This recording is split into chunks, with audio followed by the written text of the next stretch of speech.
State and proof Cauchy integral theorem, इसी का दूसरा नाम है कॉशी ओरिजिनल थ्योरम। स्टेटमेंट इसका क्या है? If F Z is an analytic function of Z and it F dash Z is continuous at each point within and on a closed contour C, then integral with respect to closed contour C F Z D Z is equal to 0। यदि कोई function close contour सी की boundary में और या कि उसके अंदर analytic हो, ऐसी कंडीशन में उस फंक्शन एफ जेड का क्लोज कंटूर सी के एलॉन्ग इंटीग्रेशन क्या होता है? 0 होता है। ये हमें प्रूव करना है। तो proof given function F Z is an analytic function of Z and f dash z is continuous at each point within and on a closed contour C। यदि कोई function f dash z continuous है तो इसका मतलब function f z differentiable है। इसकी meaning हम इस तरह से समझ सकते हैं कि जैसे यहाँ f z is equal to tan z है, तो यहाँ 0 पाई इंटरवल की बात करें यदि, तो इस इंटरवल में π/2 एक ऐसा पॉइंट है क्लोज इंटरवल 0 से पाई में कि इस पॉइंट पर इस फंक्शन की वैल्यू यदि निकालें तो tan π/2, तो tan π/2 की वैल्यू इन्फिनिटी हो जाती है। तो हम कहेंगे कि यह F Z is not continuous in close interval 0 से पाई, क्योंकि क्लोज इंटरवल 0 पाई के बीच एक ऐसा पॉइंट है s इज इक्वल टू π/2 जिसके करेस्पॉन्डिंग फंक्शन की वैल्यू इनफाइनाइट हो जाती है। तो हम इसे ये कह सकते हैं कि ये जो function F Z is equal to tan z है वह इस क्लोज इंटरवल 0 से पाई में कॉन्टीन्यूअस नहीं है। इसी प्रकार एक function F Z is equal to, यदि हम इसको मान लेते हैं रूट ऑफ जेड माइनस 3, इसका यदि हम डिफरेंशियल करेंगे तो F dash Z is equal to D upon T Z Z minus 3 की पावर 1/2, तो 1/2 जेड माइनस 3 की पावर 1/2 माइनस 1, और जेड माइनस 3 का फिर से जेड की रिस्पेक्ट करें तो 1 आएगा, 1/2 जेड माइनस 3 की पावर माइनस 1/2 हो गया। निगेटिव पावर को पॉजिटिव करने के लिए नीचे ले गए तो एफ डैश जेड की वैल्यू ये आ गई। अब यहाँ पे जेड इज इक्वल टू 3 एक पॉइंट चूज करते हैं क्लोज इंटरवल 1-4 में, तो ये पॉइंट एक ऐसा पॉइंट है कि इस वैल्यू को यदि हम इसके डेरिवेटिव में रख देते हैं तो यहाँ पे इसकी वैल्यू इन्फिनिटी आ जाती है। तब हम ये कहेंगे कि F dash Z is not continuous on 0 interval 0-4, अर्थात इस क्लोज इंटरवल 0-4 में ये function F dash Z continuous नहीं है, अर्थात एफ डैश जेड का एग्जिस्टेंस नहीं है। इसलिए जब एफ डैश जेड कॉन्टीन्यूअस नहीं है तो हम इसी को दूसरे शब्दों में ये बोलते हैं कि function F Z is not differentiable on close interval 0-4। तो जब एफ डैश जेड कॉन्टीन्यूअस नहीं होगा तो F Z is not differentiable on this interval. ठीक है, तो इस प्रकार कॉन्टीन्यूटी डिफरेंशियबिलिटी की सामान्य डिफिनेशन हम समझ सकते हैं। और F dash Z is continuous at each point within and closed contour C. Prove करना है कि एफ जेड का क्लोज कंटूर सी के अलॉन्ग इंटीग्रेशन 0 होगा। तो इसको प्रूव करने के to prove this theorem we apply following two result. 2 result हम यूज करेंगे, उनमें से पहला रिजल्ट ये है क्या, to prove this result we apply following two result Cauchy Riemann equation, CR equation जिसको कहते हैं। ये इसके अनुसार क्या होता है, del u upon del s की value del we upon del Y के बराबर होती है और del u upon del y की value minus del we upon del S के इक्वल होती है। और Green theorem in a plane, Green theorem plane में किस प्रकार से डिफाइंड है, if C be a regular closed curve in the X Y plane bounded a region S and PS by और QS by be continuous differentiable function inside and on C।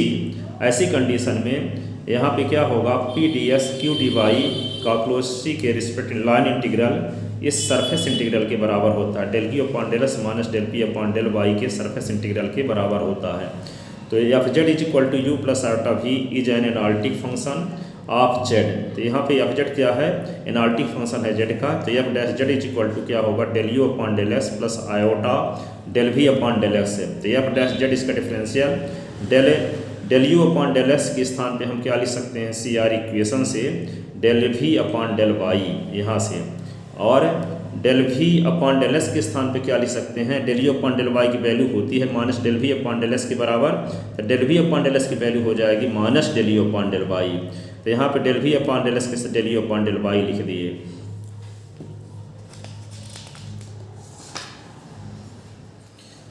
Since f dash Z is a continuous within and on closed contour c, तो partial derivative del u upon del s, del u upon del y, del we upon del s, del we upon del y are all continuous within and on closed contour c. Thus green theorem can be applied. Now we see that यहाँ पे क्या होगा, f Z D z का close contour सी के respect integration, तो इसी को हम क्या लिख सकते हैं, एफ जेड के स्थान पे हम लिख देते हैं z is equal to s plus iota y है, तो यहाँ पे क्या लिख देंगे, और d Z is equal to d s plus iota d y, तो यहाँ पे क्या लिख दिए, इसकी वैल्यू एफ जेड के स्थान पे हम लिख दिए यू प्लस आयोटा भी, और डी जेड के स्थान पे क्या लिख दिए d s plus iota d y. तो यहाँ पे क्योंकि एफ जेड जो है कॉम्प्लेक्स फंक्शन होता है, किस टाइप का होता है, u plus iota v type का होता है, जबकि यू और वी दोनों एस वाई के फंक्शन हैं। तो यहाँ पे क्लोज कंटूर सी के रिस्पेक्ट एफ जेड का इंटीग्रेशन सी, यहाँ पे लिखे इंटीग्रेशन ऑफ सी, यहाँ पे जेड इसको यू प्लस आयोटा भी, और डी जेड की वैल्यू जब रख दीजिए तो इसका हम दोनों का मल्टीप्लाई करते हैं, तो यू का मल्टीप्लाई डी एस के साथ यू डी एस, यू का मल्टीप्लाई आयोटा डी वाई के साथ आयोटा यू डी वाई, अब यू का आयोटा भी का मल्टीप्लाई डी एस के साथ आयोटा भी डी एस, आयोटा भी का मल्टीप्लाई आयोटा डी वाई के साथ iota iota iota square v d y, तो यू डी एस प्लस यहाँ पे देखते हैं दोनों में आयोटा, दोनों से कॉमन ले लेंगे, आयोटा स्क्वायर की वैल्यू -1 होती है, तो इनमें दोनों में आयोटा नहीं है तो दोनों रियल पार्ट कहलाएंगे, तो दोनों इकट्ठा कर लिए, और इन दोनों में आयोटा तो दोनों की इकट्ठा कर लिए, इसको इमेजिनरी पार्ट बोलेंगे। ठीक है, तो इसी को हम क्या लिख सकते हैं, इसको इस रूप में लिख सकते हैं, आयोटा कॉमन लिए, दोनों का अलग अलग इंटीग्रेशन कर दिए। अब यहाँ पे इसको क्या लिख सकते हैं, c u d s plus minus v d y iota v d s plus u d y, यहाँ से आ गया। अब इसमें कौन सी थ्योरम हम लगाएंगे, C R equation. C R equation जब सी आर इक्वेशन जब लगाएंगे, u d s plus minus v d y iota, यहाँ पे c v d s plus u d y, तो यहाँ पे देखते हैं जब p d s plus q d y रहता है तब पी का पहले क्यू का एस के रिस्पेक्ट डिफरेंशियल करते हैं, सेकंड टर्म वाले का डिफरेंशियल एस के रिस्पेक्ट, फर्स्ट वाले का डिफरेंशियल वाई के रिस्पेक्ट, बीच में माइनस लगता है, और यहाँ पे डी एस डी वाई इकट्ठा आ जाएगा।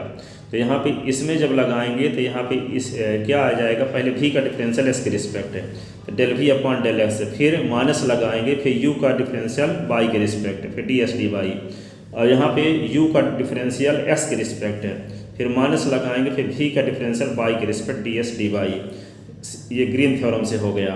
अब हम कॉची सी आर इक्वेशन जब लगाते हैं तो यहाँ पे क्या होगा, इन दोनों से माइनस कॉमन ले लिए तो माइनस यहाँ आ गया, और यहाँ पे आयोटा इसको सीधे उतार दिए।